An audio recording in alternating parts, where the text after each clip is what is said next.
Chama cha AFP chamtambulisha mgombea wake wa urais atakayepeperusha bendera ya chama hicho katika uchaguzi mkuu utakaofanyika Oktoba mwaka huu. Na katika michezo, wa Tanzania waishio Beijing nchini China wamesifu wachezaji wa timu yao kwa mafanikio iliyopata, ikiwemo kufika fainali ya mashindano maalum ya kombe la dunia. Naam, habari ya asubuhi mtazamaji wetu, karibu katika taarifa ya habari ya asubuhi ya leo. Mimi ni Margaret Itana, nitakayokuletea habari hizi. Tunaanza na habari za kitaifa, baadaye michezo na burudani. Baada ya mapumziko tutakuletea sehemu ya pili ambayo tutakusomea kwa ufupi vichwa vya habari katika magazeti yaliyotufikia asubuhi ya leo katika studio zetu. Karibu. Chama cha Alliance for Africa Farmers Party AAFP kimemtambulisha mgombea wa nafasi ya urais na mgombea mwenza wa Jamhuri ya Muungano wa Tanzania ambao watapeperusha bendera kupitia chama hicho katika uchaguzi mkuu wa Oktoba mwaka huu. Hamis Suleiman anaripoti.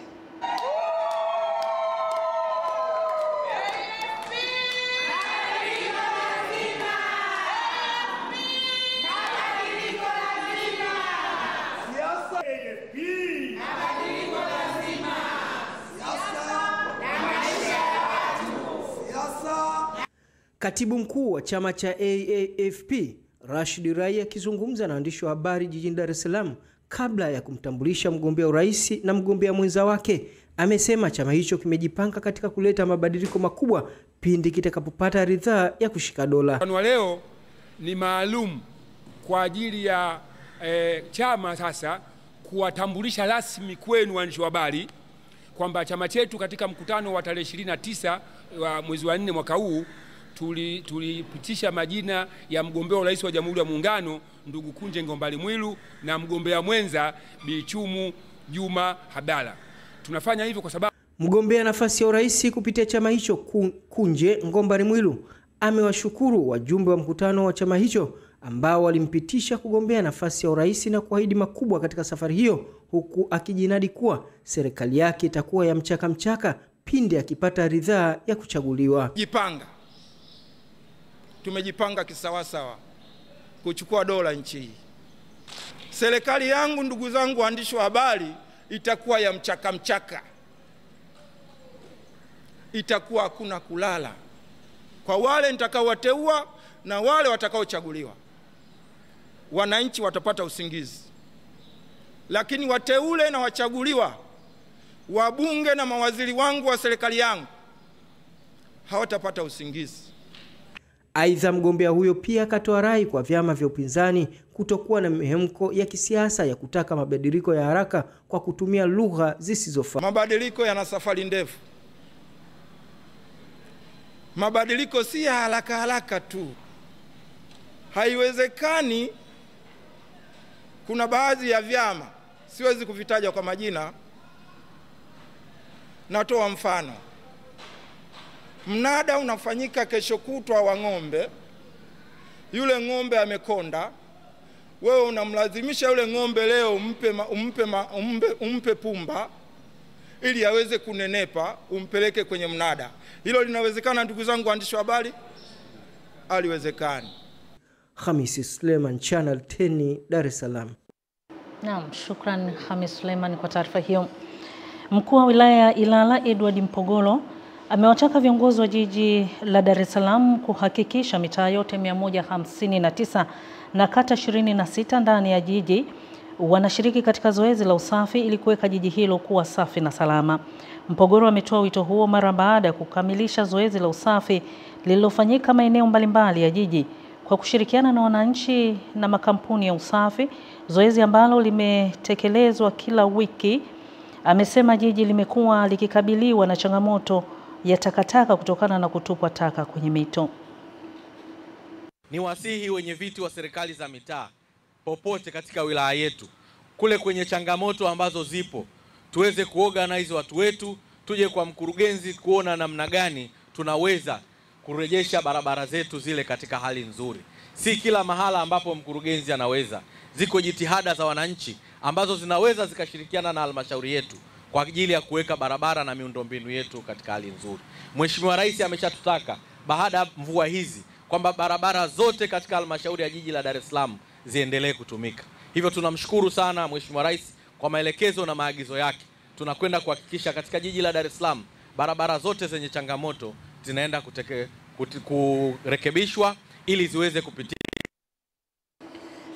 Taasisi ya msaada wa kisheria ya Everlasting Legal Aid Foundation ya jijini Dar es Salaam imewataka wasimamizi wa sheria, wananchi pamoja na wanasheria kuhakikisha wanatimiza majukumu yao ya kisheria na kikatiba katika kuhakikisha haki na wajibu wa kisheria na kikatiba vinaendelea kuheshimiwa ili mhimili wa sheria yaani mahakama itimize wajibu wake. Tupate taarifa zaidi na mwanahabari wetu Hamis Suleiman. Fahamu kwamba msingi wa amani duniani kote ni haki. Kunapokuwa hakuna haki, amani ya kweli haiwezi kuwa ya kudumu.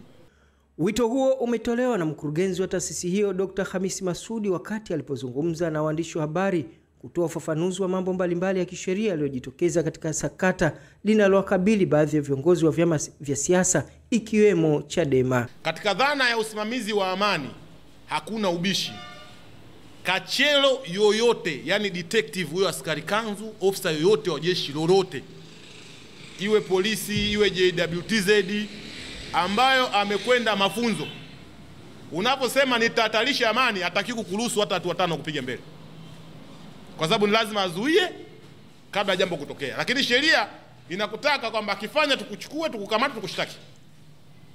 Sasa huyu jambo lake la kwanza anataka kuzuia kile kitu kisitokee, kwa sababu hayo ndo mafunzo yao, kwamba mtu unapoona na viashiria vya kuvunja amani, chukua tu haraka sana.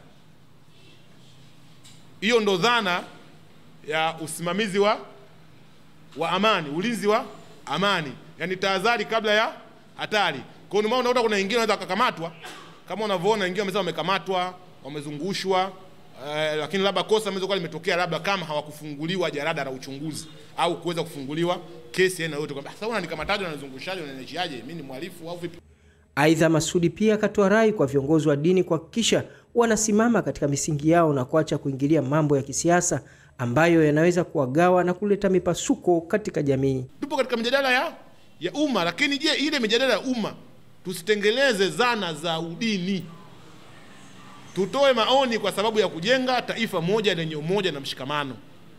Viongozi wetu wa dini waliunda hizo kamati za amani ambazo zilijumuisha mashehe, hawa wenye Wakristo pia vile vile, mapadri, maaskofu katika zile kamati zao.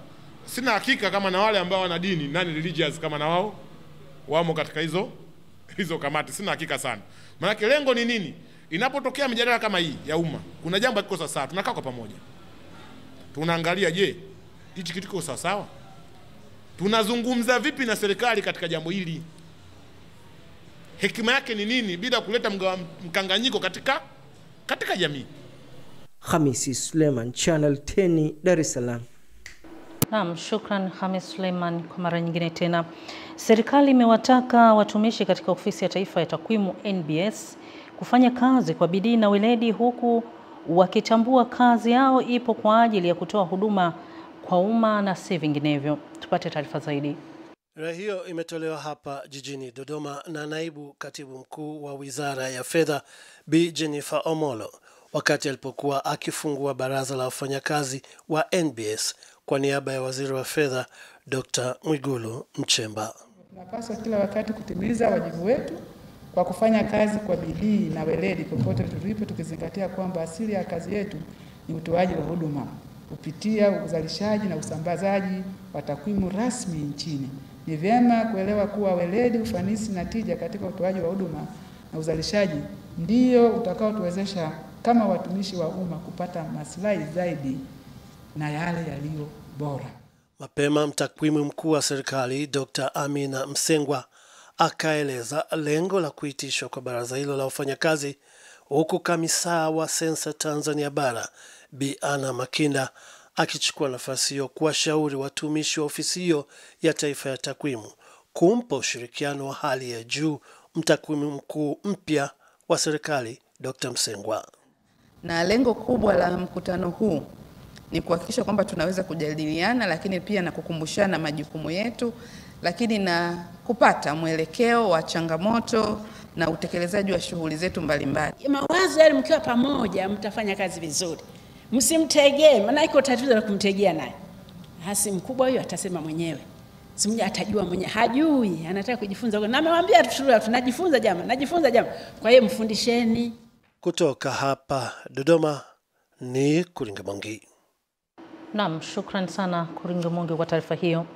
Makamu wa Rais wa Jamhuri ya Muungano wa Tanzania, Mheshimiwa Daktari Philip Mpango, amesema serikali inalaani vikali na kukemea tukio la kushambuliwa na kuumizwa kwa Katibu Mkuu Baraza la Maaskofu Tanzania TEC Padri Daktari Charles Kitima pamoja na matukio mengine kama hayo ya uvunjifu wa sheria. Tupate taarifa zaidi na Hamisi Mkotia.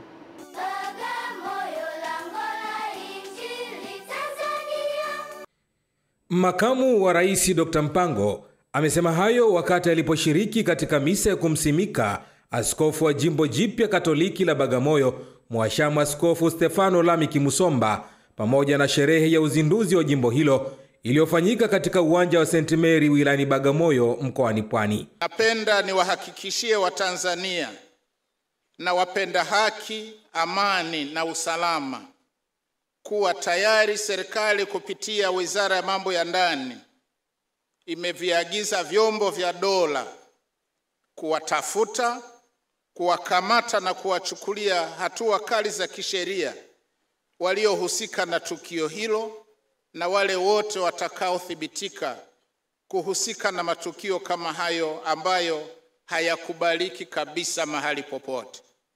Makamu wa Rais amesema serikali itaendelea kutoa ushirikiano kwa viongozi wa dini na taasisi zake ili waweze kutekeleza majukumu yao, na kueleza kuwa uamuzi wa hayati Baba Mtakatifu Francis kuunda jimbo jipya la Bagamoyo si tu umeipa Bagamoyo hadhi, lakini pia umesogeza huduma za kichungaji kwa waamini. Napenda kuhakikishia waamini wa jimbo Katoliki la Bagamoyo na Watanzania wote kuwa serikali inathamini sana mchango mkubwa wa Kanisa Katoliki na madhehebu mengine ya dini katika kuimarisha upatikanaji wa huduma mbalimbali za jamii na hususan afya na elimu. Kuhusu uchaguzi mkuu unaotarajiwa kufanyika baadaye mwaka huu, Makamu wa Rais amesisitiza umuhimu wa kudumisha amani na utulivu wakati wote wa maandalizi na kampeni za uchaguzi mkuu, huku akiitaka jamii kuepuka kauli za kibaguzi, kichochezi, uzushi na upotoshaji kupitia mitandao ya kijamii. Ni wito wa serikali kwa Watanzania wote kujitokeza kuhuisha taarifa zao katika daftari la kudumu la wapiga kura na kushiriki kikamilifu katika uchaguzi kwa kugombea nafasi mbalimbali za uongozi, kushiriki kampeni na kujitokeza kupiga kura siku ya uchaguzi. Mimi ni Hamisi Mkotia wa Channel 10. Shukran Hamisi Mkotia kwa taarifa hiyo. Mawaziri wa kisekta wa viwanda na biashara, mipango na uwekezaji pamoja na ofisi ya Rais, tawala za mikoa na serikali za mitaa TAMISEMI wametoa wito kwa wananchi na wawekezaji kutumia fursa zilizopo kwa kuanzisha na viwanda vinavyozalisha bidhaa zinazokidhi viwango vya soko la kimataifa. Tupate taarifa zaidi na mwanahabari wetu Novatus Makunga. Mawaziri hao wametoa msisitizo huo hapa jijini Arusha katika jukwaa la kiuchumi la Arusha kwa mwaka 2025 na kutaja mipango ya serikali ikiwemo ya ujenzi wa viwanda kwenye mikoa yote hapa nchini. Upande wa Wizara ya Viwanda na Biashara, hivi karibuni tunakuja na mkakati mkubwa wa ujenzi wa viwanda 1948. Mkakati huu tunatarajia Daktari Samia Suluhu Hassan inshallah, Mungu akijalia, ndio atakuja kuuzindua. Mpango huu manake unatoa maelekezo katika mikoa yetu, mamlaka za serikali za mitaa, jinsi ya kujipanga kuhakikisha tunatengeneza utaratibu wa ujenzi wa viwanda. Tumebadilisha mitaala ili watu wetu tunaoandaa hapa wawe na uwezo sio tu wa kufanya kazi Tanzania, lakini uwezo wa kuchangamkia fursa huko duniani ambazo zinaibuka sana. Lakini wajibu sasa upo katika kila mkoa kuainisha fursa zilizopo katika mikoa yao, kufanya makongamano ya aina hii ili wananchi katika mikoa yao waweze kujua fursa zilizopo katika mikoa. Kwa upande wake, mkuu wa mkoa wa Arusha Paul Makonda, ambaye ofisi yake ndio imeratibu jukwaa hilo, ametaja lengo la jukwaa hilo la kiuchumi. Tumewapa taarifa zinazowapelekea wao waone hii ni pesa badala ya taarifa ya kujua tu ni mradi. Kwa unakuja kugundua kumbe si swala la watu kukosa mtaji, lakini kuna information tunazo hatujashare na wananchi wakaziona kama ni sehemu ya fursa. Nao wawezeshaji wa jukwaa hilo la kiuchumi kutoka ndani na nje ya nchi wamezitaka nchi za Afrika kutumia vyema rasilimali zilizopo barani hapa. Wakati ni sasa wa kujiuliza ni hatua zipi ambazo tutazipiga ili taifa ya Tanzania kupitia katika sehemu hii, kanda hili la Arusha, itapiga hatua hizo na kupitia katika Jumuiya ya Afrika Mashariki na Jumuiya ya Umoja wa Afrika. Ni Novatus Makunga, Channel 10, Arusha. Naam, shukran Novatus kwa taarifa hiyo. Mtazamaji, kwa kumalizia habari za kitaifa, turejee tena kule kanda ya kati ambapo Katibu Mkuu wa Jumuiya ya Wazazi wa Chama cha Mapinduzi CCM Taifa, Ali Hapi, amewataka vijana nchini kuwa mstari wa mbele katika kulinda, kutetea na kupigania hoja zenye maslahi ya taifa, ikiwa ni pamoja na kutokubali kukatishwa tamaa na baadhi ya watu wasiounga mkono. Hapi ametoa wito huo jijini Dodoma wakati akifungua semina kwa viongozi wa ngazi ya wilaya na mikoa wa mtandao wa vijana na wanawake unaoendesha vuguvugu la kujitolea ili kuleta mapinduzi ya kifikra kwa jamii, yani TK Movement. Taarifa zaidi na mwanahabari wetu Amani Mbando. Katibu Mkuu Hapi amesisitiza kuwa wanamtandao hao wanapaswa kutambua kuwa jukumu walilonalo la kuunganisha Watanzania katika fikra chanya ni jukumu la kila mmoja mwenye mapenzi mema na taifa la Tanzania. Lazima muwe majasiri katika kulitetea taifa. Katika kumtetea rais. Rais hawezi kujisemea. Mtu ajisemei bwana, unajisemeaje? Kwani shule alizojenga, barabara alizojenga, zahanati, vituo vya afya, SGR anapanda yeye peke yake? Anapanda yeye peke yake? Kwa nini tusimsemee rais wetu?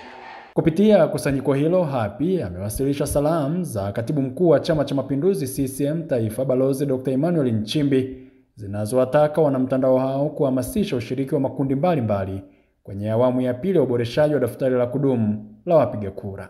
Tumieni mtandao wetu wa TK kuwahamasisha wanachama wa TK na marafiki zao wakajiandikishe katika daftari la wapiga kura. Awali, mratibu wa mtandao huo wa TK Movement Taifa alieleza changamoto zinazowakabili viongozi wa taasisi hiyo katika kutekeleza majukumu yao, huku mratibu msaidizi akibainisha malengo ya semina hiyo.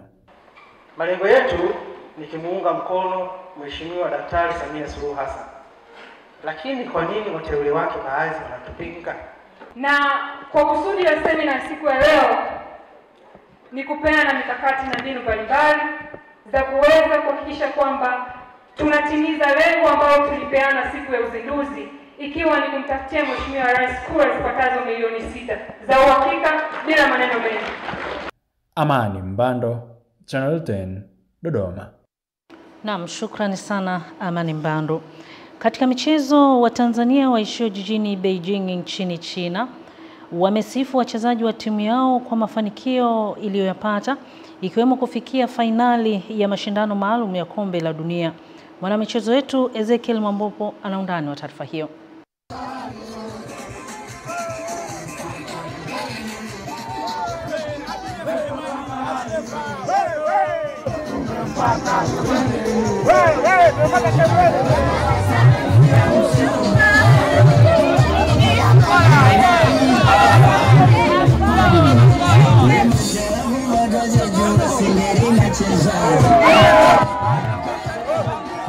Ni sehemu ya Watanzania waishio Beijing waliojitokeza kuiunga mkono timu ya Tanzania iliyocheza jumla ya mechi 8 kwenye mashindano hayo yaliyofanyika kwa siku 3 yakihusisha jumla ya timu 20. Kwa sababu hatukutegemea kama tunaweza tukapata hata hii nafasi ya pili. Kwa hiyo tunamshukuru Mungu, tumeshindana, tumefika katika hiyo hatua tuliofika, na sasa hivi tunarudi kifua mbele kwamba tumeibuka mshindi wa pili na tunajipanga tena kwa ajili ya mwakani. Na wachezaji wa timu ya Tanzania kuanzia mwanzo hadi mwisho wamejitoa, wamejituma, wamepambania ili kuitangaza nchi yetu ya Tanzania vizuri sana. Wamejituma sana, wametumia nguvu, wametumia akili, wametumia pesa.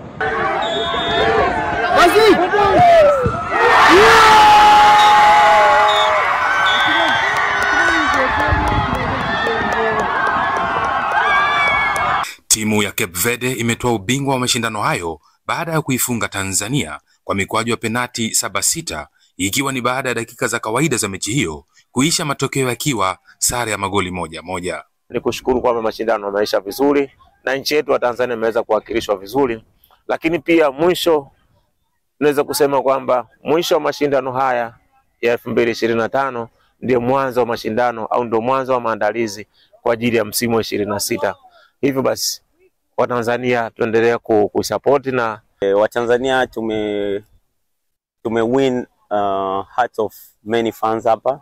Kwa hiyo tayari tuko kwenye face of the people, tayari tunajulikana hapa Beijing kwa ukubwa, kwa mtazamo wa michezo. Ezekiel Mwambopo, Channel 10 Michezo. Naam, shukrani sana Ezekiel Mwambopo kutoka China. Mtazamaji, ni sehemu ya kwanza hiyo tumetamatisha. Tupate mapumziko mafupi, tukirejea tutaingia sehemu ya pili ambapo kwa ufupi nitakusomea vichwa vya habari katika magazeti tulionayo studio katika siku ya leo.